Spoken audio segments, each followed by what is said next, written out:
Most people hate squatting anyway, but knee pain just makes it 10 times worse. How about in this video I give you some tips and tricks of how to avoid knee pain once and for all. Gabriel, cue that intro.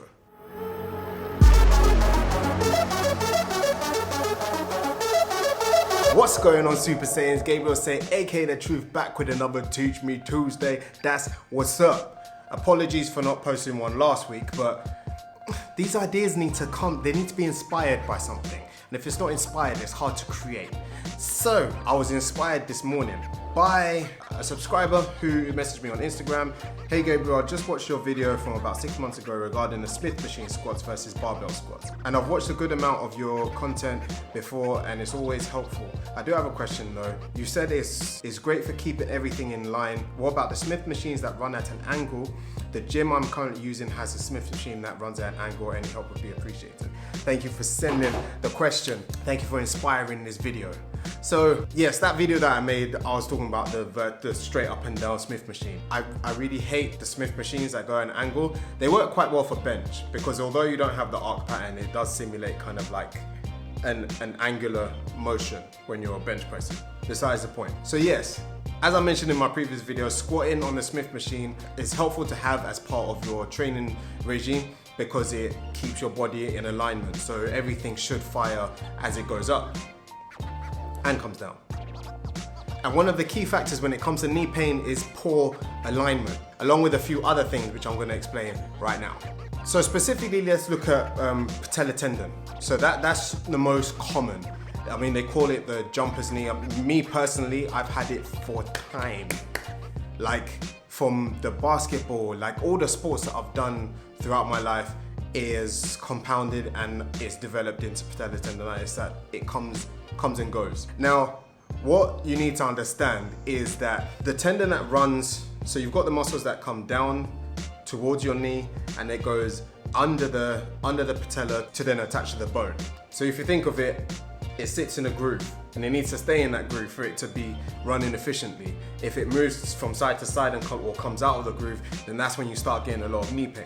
And the reason why this happens is down to a few things. It could be muscle weakness, muscle tightness, and from personal experience from seeing a physio, Millie, who has sorted me out and given me exercises and told me what the problem is, a lot of the time it's the glute medius.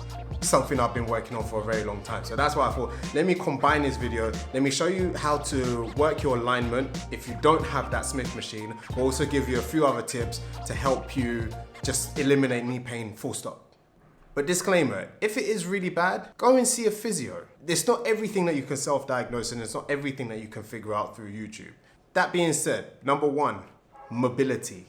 Everyone always goes to, do this exercise, do that exercise and do this.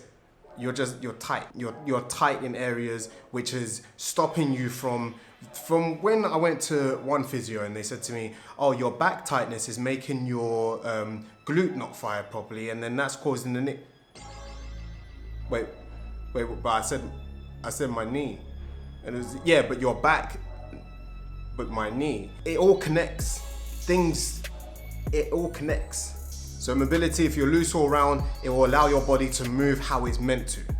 And this can just be 15 minutes every morning, 10-minute stretch after your workout, 25 minutes a day, just to keep yourself limber. It's hard because you're very time restricted, but fit it in and it will work wonders. So you notice with these points, I'm asking the question, so you need to ask yourself. So number two is, which way are your knees looking? It sounds really stupid, that way.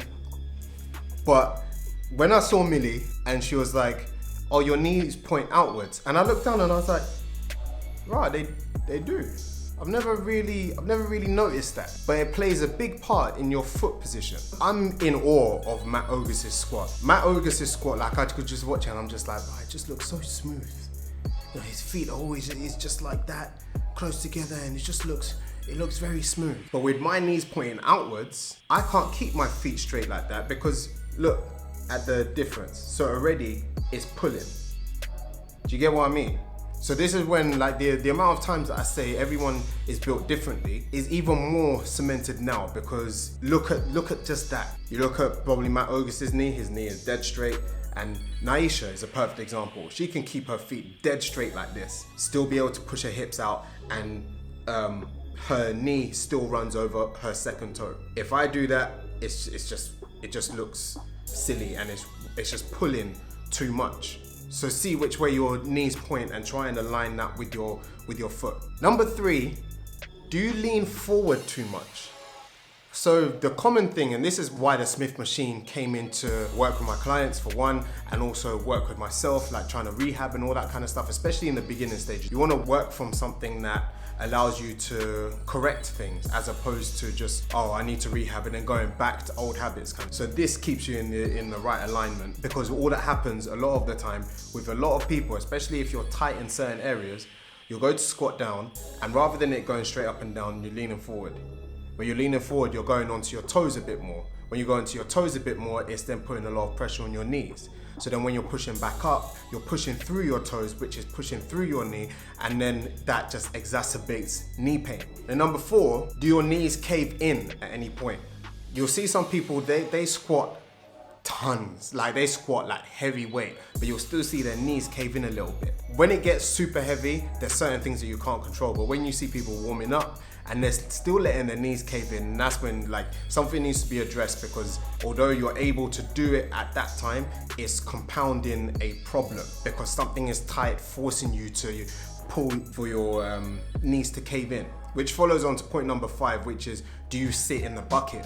Now I'll call it a bucket because that's how it should look, especially like if I draw it for someone, it should be like, oh, they're sitting in a bucket. You should be sitting in between your legs. And the only way you can sit in between your legs is if you force your knees out. So open up your hips. And for like, sometimes I say open up the hips and people just like turn their feet out. No, I said open up the hips. You want to push your knees and open up the hips so you sit within your legs. So with all of these points needing to be ticked off, and you don't have a Smith machine that runs straight up and down, you have a slanted one, the other thing that you can do is called pin squats. I've mentioned it before in other videos. I love just pin everything. Pin press, shoulder press, pin chest press, pin squats, all of them. I call them dead stop at one point. I just make up names for exercise if I can't remember straight away. Pin squats. So what you want to do is start with no weight on the bar. I don't care if you squat 4 plates, 5 plates, 6 plates, whatever. If you see there's an imbalance and there's a weakness somewhere that you need to correct, you need to go back to very humble beginnings and start from scratch. Nothing on the bar. There's tons of videos out there that show you how to squat, so I'm not going to teach you how to suck eggs, but hip and knee break at the same time, and sit back. You want to drive through the heels, which we've already pointed out in the fact that some people go onto the front of their feet. So you really want to pressure when you're going up and down through your mid to rear foot. And as you're coming down, you want to come down, it's very light, but you want to come down really slow, making sure you're leaning back enough that you don't topple over, but also leaning back enough that you're actually pushing the force through your heels and your midfoot. As you're coming down, you're opening up the hips, making sure they're nice and wide and open. Your knees, whichever way they're looking, they're over your second toe. And as you sit and the bar touches, so it shouldn't slam. That's not, you should be going very slow that it just touches. When you've touched there, you want to keep that same core tightness, same brace, but then you need to kind of like assess yourself. Am I leaning forward a little bit? Am I leaning too far back? And then just make that slight adjustment, force the hips out a little bit more, and then drive up slowly again. Do that for 10 reps and you'll start to feel muscles that weren't really working start to work, and in unison to then be able to, for you to then be able to squat properly. But also film it from the side and make sure that what you're thinking is what you're actually seeing, because you see it all the time. Like you'll start a sport, you'll be like, yeah, you feel like you're looking like so-and-so, or you're playing basketball, I'm looking like Jordan right now. You watch the film back and you just look amateur. And it's like, I actually thought I looked way better than that. So see what you're doing and see whether your bar path is actually straight up and down. And if it's not, then you just know how to make slight adjustments. But then once you see it and you feel it, then it all comes together and it will work. This has worked wonders for me. There's other weaknesses as well, which I've had to deal with, which is like one leg being stronger than the other. But this is specifically for squat form and an overworked patella tendon, which is causing that specific type of knee pain. Because there's tons of things that can cause other types of knee pain. So again, like I said, if it really is bad, see a physio. But try these tips, let me know what you think. I hope it was helpful. I feel this is very helpful. Like if I told myself this back in the day, a whole heap of problems would have been missed.